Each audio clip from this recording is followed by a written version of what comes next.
한국 상품을 외면한다. 달러 밭이 무너진다. 이 말이 무슨 말일까요? 여러분, 중국 이야기입니다. 여러분, 이거 한번 보세요. 2020년 대비 2023년입니다. 중국인 한국 상품 구매 감소율입니다. 와우, 마이너스 35.6%포인트입니다. 마이너스 35.6%포인트요. 엄청나지요. 대한민국의 대한 선호도가 확 떨어졌다는 거예요. 이게 미중 갈등에 우리는 가운데 껴 있잖아요. 고래 싸움에 새우등 터진다는 이야기로 미국의 어떤 이게 쉽게 말하면 국민들이 불만을 품어야 되는데 대한민국에다 불만을 다 쏟아내는 그런 영향도 굉장히 큽니다. 게다가 코로나19를 겪으면서 말입니다. 이게 한국 상품에 대한 선호도보다가 한국 상품을 수출을 못하니까 뭐 꽝 대신 닭이라고 했나요? 그래서 그런지 중국 상품에 대한 어떤 선호도가 더 커진 거예요. 여러분 이거 한번 보세요. 야, 굉장합니다. 5년 내에 한국 상품을 구매한 경험이 있다고 응답한 중국 소비자 2020년에는 78.7%예요. 굉장히 많죠. 10명 중에 8명은 한국 상품을 사봤다는 이야기예요. 그런데 2023년에는 43.1%입니다. 43.1%까지 떨어졌으니까 35.6%포인트가 빠진 거예요. 야, 이거 심각하죠. 제가 여러분들에게 말씀을 드린 거 중국이 예전의 중국이 아니다. 그 말씀을 드렸잖아요. 중국의 어떤 기술 진보가 빨라져서 상품의 어떤 경쟁력이 많이 뛰어나다. 이 말씀을 드렸는데 실제 지표가 이렇게 뚝하니 나오니까 와, 진짜 지표는 진짜 무섭구나. 그런 생각을 한다고 저는 볼 수 있을 것 같습니다. 여러분 보세요. 근데 중요한 것은요. 중요한 것은 20대가 많이 떨어졌습니다. 20대는 83.3%에서 41.2%로 완전히 폭락했습니다. 반토막이 나버렸습니다. 반토막. 30대도 심각합니다. 84.8%에서 40.4%로 완전히 폭락했죠. 40대는 78.3%에서 44.4% 좀 덜 떨어졌습니다. 50대는 많이 덜 떨어졌습니다. 66.4%에서 46.4%니까요. 그렇지만 전체적으로는 43.1%가 떨어졌으니 과거에 중국은 대한민국의 달러 밭이라고 이야기했는데 이제 달러 밭이라는 말이 무색하게 되겠습니다. 야, 이거 심각하다고 저는 느껴지거든요. 실제 지표에서도 그렇게 나타납니다. 여러분 중국에 대한 수출 보세요. 지금 리오프닝이 됐다고 이야기하지만 중국에 대한 수출은 마이너스 24.2%예요.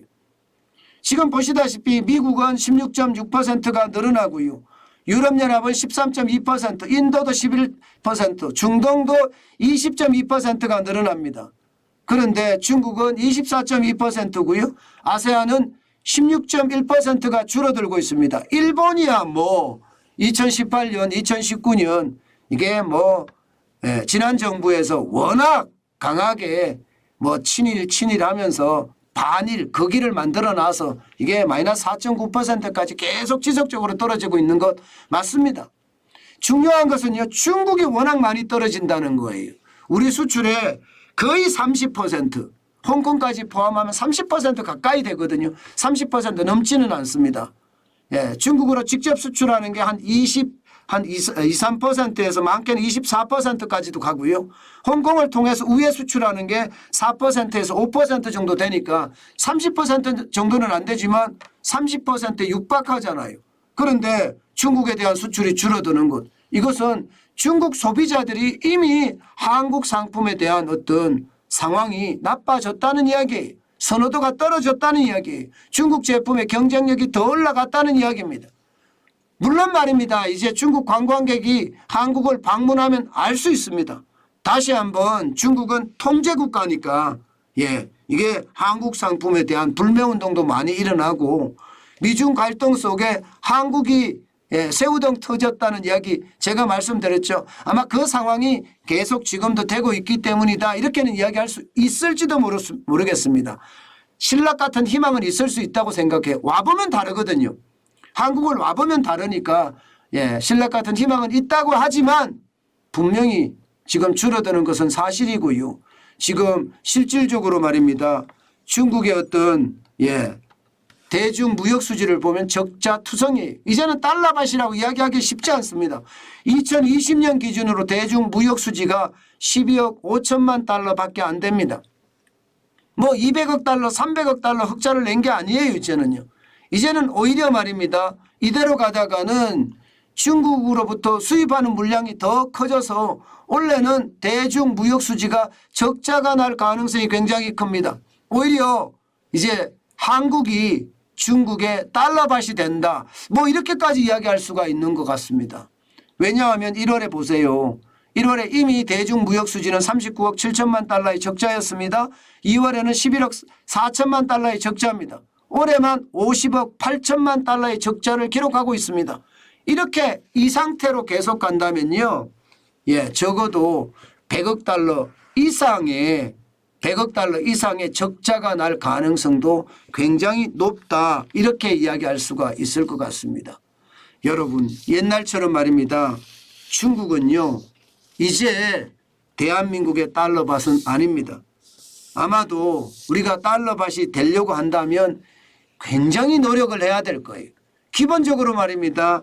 우리 국민들이 중국에 대한 어떤 자존심은 가지고 있어야 됩니다. 사실 우리 기업가들도 그렇잖아요. 100억짜리 회사 200억 줄 테니까 팔아. 중국이 우리나라에서 돈질을 많이 하거든요.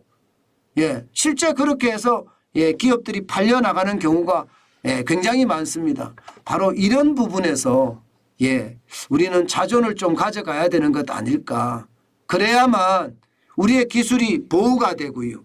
또 우리 기술이 보호된다는 것은 이게 더 중국과 격차를 벌려가면서 초격차 기술로 발전되면 더 나아지지는 않을까. 저는 그런 생각을 해봅니다. 저는 이재용 삼성 회장이 이야기한 초격차 기술만이 살아남을 수 있다는 그 이야기 저는 다시 한번 이게 우리가 명심해야 되지 않을까 그런 생각해보고요. 올해는 대중 무역 수지가 굉장히 나빠지는 그런 원년이 되지 않을까 그런 암울한 추측까지 해봅니다. 여러분, 중국에 대한 어떤 옛날같이 그런 중국 때문에 우리 경제가 산다 하는 그런 희망은 신냉전 시대가 되면서 아마도 더 어려워지지 않을까 그런 예측까지 해봅니다.